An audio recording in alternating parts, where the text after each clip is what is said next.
ગુજરાત વિધાનસભાના સત્રનો આજે 23મો અને અંતિમ દિવસ છે અને આ બજેટ સત્ર દરમિયાન એકથી વધારે વાર તે પ્રશ્ન ઉઠવા પામ્યો હતો કે આદિજાતિ વિભાગ છે તેને બજેટ તો ફાળવવામાં આવે છે પરંતુ મોટા ભાગનું બજેટ વણ વપરાયેલું રહે છે અને તે જ કારણસર આદિવાસી લોકો છે તેમનો યોગ્ય વિકાસ નથી થતો અને તેમના વિસ્તારો છે તેની પણ આજે ખખડધજ સ્થિતિ છે અને દરેક મુદ્દે ધારાસભ્ય અનંત પટેલ સાથે જ વાત કરવી છે। વારંવાર આદિવાસી વિસ્તારોમાં સરકાર દાવો કરે છે કે રકમ ફાળવે છે, અમે એમનો વિકાસ કરી રહ્યા છે, પરંતુ ચિત્ર વિધાનસભામાં ઉલટું સામે આવ્યું છે।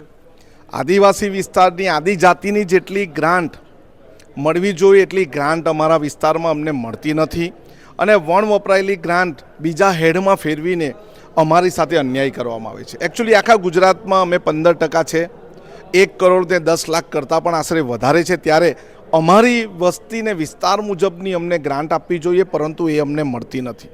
અત્યારે જ અમે વિનિયોગ વિધેયક પર 2 મિનિટની ચર્ચામાં નાણામંત્રી કનુભાઈને વાત કરી કે અમારા વિસ્તારની શાળાઓ ઇન્ટિરિયર શાળાઓ છે, ભૌગોલિક પરિસ્થિતિ રીતે જોવા જાય તો પોતાના ઘર પોતાના કસ્બાથી 3-4 કિલોમીટર દૂર હોય છે। સરકારશ્રીએ 2 વર્ષ પહેલાં લગભગ 2022થી પરિવહન બાળકોના પરિવહન માટે ઇકોવાન આપી હતી અને ત્યાંના સ્થાનિક માલિકોની ઇકોવાનમાં બેસીને નાના બાળકો 1 થી 5 ધોરણ સુધીના બાળકો જેને 1 કિલોમીટર કરતાં દૂર હોય એને જવા આવવાનું હોય છે અને 5 થી 8 સુધીના બાળકો 3 કિલોમીટર કરતાં દૂર હોય કે 2.5-3 કિલોમીટર હોય તો એને પરિવહન માટે જવાનું હોય છે। પરંતુ ગયા ટર્મમાં પણ અમે આ જ વાત કરી હતી, માંગણી કરી હતી બજેટમાં, છતાં પણ આજે માત્ર ટેક્સી પાર્સિંગ ન હોવાના કારણે એ બાળકો ચાલતા શાળાએ જવું પડતું હોય છે, કારણ કે એમના વાલી એમના માતા પિતા ભાઈ બહેન જે પણ હોય એ પોતે ખેતમજૂરી કરતા હોય, ખેતી કામ કરતા હોય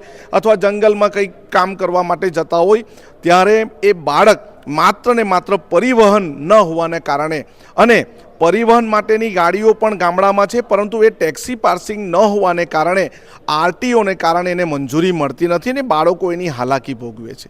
એવી જ રીતે બજેટમાં આદિજાતિની ચર્ચા પર અમે વાત કરી કે અમારા વિસ્તારમાં 2 નાના ડેમો આવેલા છે, એક કેલિયા ડેમ અને એક બીજો ડેમ છે તે જૂજ ડેમ।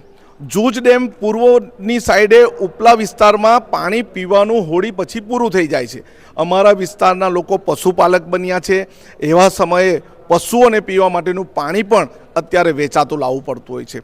પાણી પુરવઠાના મંત્રીને પણ અમે રજૂઆત કરી કે અમને પાણી આપો એ વિસ્તારના લગભગ 17 ગામો છે, એ 17 ગામોમાં પાણીની લાઈનો આપીને ટાંકી બનાવીને ભૂગર્ભ ટાંકા બનાવીને પાણીની વ્યવસ્થિત વેચણી કરવામાં આવે તો પાણી ત્યાંના ગામના લોકોને મળી શકે, પશુઓને પણ મળી શકે। એવી જ રીતે બીજો ડેમ છે કેલિયા ડેમ।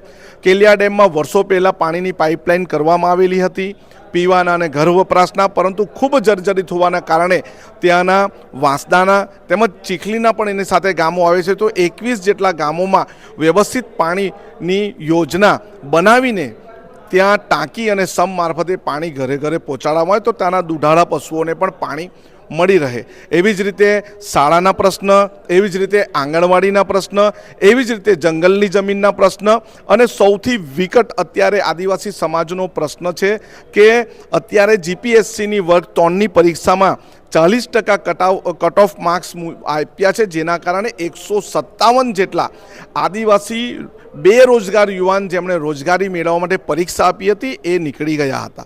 એવી રીતે અત્યારની વાત કરીએ તો આરબીસી ચારણ ભરવાડ રબારીને ખોટા આદિવાસીના પ્રમાણપત્રો આપવાના કારણે ઘણી બધી સરકારી નોકરીમાં ખોટા આદિવાસી પ્રમાણપત્રોના લીધે ઘૂસી ગયા છે।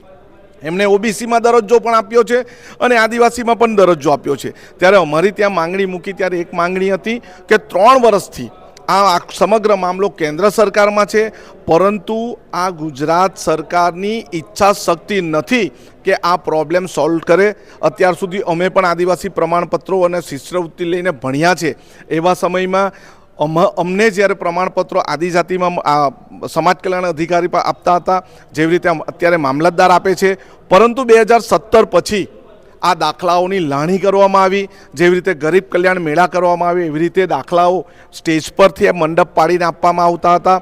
એવી અમારી બીજી સૌથી મોટી માંગણી અને અમે આદિજાતિ વિભાગમાં પણ એની ચર્ચા કરી કે અમારા જેટલા પણ પહેલું ધોરણની બાળવાટિકામાં ભણતા વિદ્યાર્થીઓ છે એને શિષ્યવૃત્તિ મળતી નથી.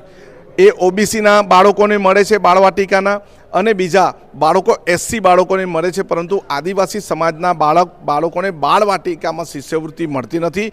એ શિષ્યવૃત્તિ પણ અમને મળવી જોઈએ. અને આ બધી જ માંગણીઓ સાથે આ વખતનું બજેટ સત્ર અમે પૂરું કર્યું છે. યુસીસીમાં અમને લીધા નથી, પરંતુ અમે અનાદિકાળથી આ ભારતમાં વસનારા લોકો છે. અમારી રૂઢિ પરંપરાઓ છે, અમારી અસ્મિતા છે, અમારી સંસ્કૃતિ છે, અમારી બોલી છે, અમારા સંગીતના સાધનો છે, અમારા લોકગીતો છે, અમારા દેવદેવીઓ છે, અમારી વાનગીઓ છે, અમારો સ્પેશિયલ ડ્રેસ પરિધાન એટલે કે અમારું પરંપરાગત વસ્ત્રો છે, અમારા પરંપરાગત નૃત્યો છે. ત્યારે અમે આ સમાનતાના ધારામાં નહીં આવી શકીએ. અમારી પોતાની એક સંસ્કૃતિ જો આ ધારામાં આવીએ તો એ લુપ્ત થઈ જાય એવું છે. અમારે ત્યાં લગ્નના રીતિ રિવાજો છે. બાળક જન્મે ત્યારે અમે પાંચેરિયું કરીએ છીએ. જેવી રીતે કોઈનું મરણ થાય ત્યારે અમે 12મું 13મું નથી કરતા. કોઈનું મરણ થાય ત્યારે અમે દિહાડો કરીએ છીએ અને આખા ગામને સાથે રાખીને મરનારને સારી રીતે એ જ્યાં જન્મે ત્યાં રહે.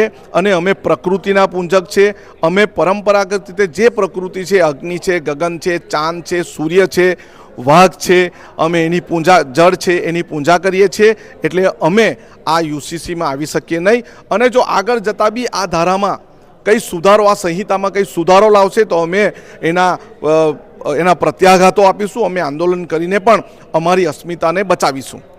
તો જે પ્રકારે વારંવાર એક મુદ્દો ચર્ચાયો છે વિધાનસભાના ગૃહમાં આદિજાતિ વિભાગના બજેટનો, અને સાથે જે વિપક્ષના આદિવાસી ધારાસભ્ય છે તેમણે પણ એક મુદ્દો તે ઉઠાવ્યો હતો કે આદિવાસી વિસ્તારોનો વિકાસ કરવા માટે સ્થાનિક સ્તરે જે આદિવાસી લોકો હોય છે તેમના અભિપ્રાય લેવામાં નથી આવતા, પરંતુ ગાંધીનગરથી સીધા કોન્ટ્રાક્ટ આપી દેવામાં આવે છે અને તેના અંદર ભ્રષ્ટાચાર થાય છે. તે કારણસર ત્યાંના લોકો છે તેમના પાસે પણ યોગ્ય સુવિધા નથી પહોંચતી. અને આજે પણ આદિવાસી વિસ્તારોમાં રોડ, રસ્તા, આરોગ્ય કેન્દ્રોની વાત કરું, સરકારી દવાખાનાની કે પછી સ્કૂલોની, તેની પણ સ્થિતિ છે તે કફોડી છે. તે પણ આ વિધાનસભાના ગૃહમાં ચર્ચાયું છે.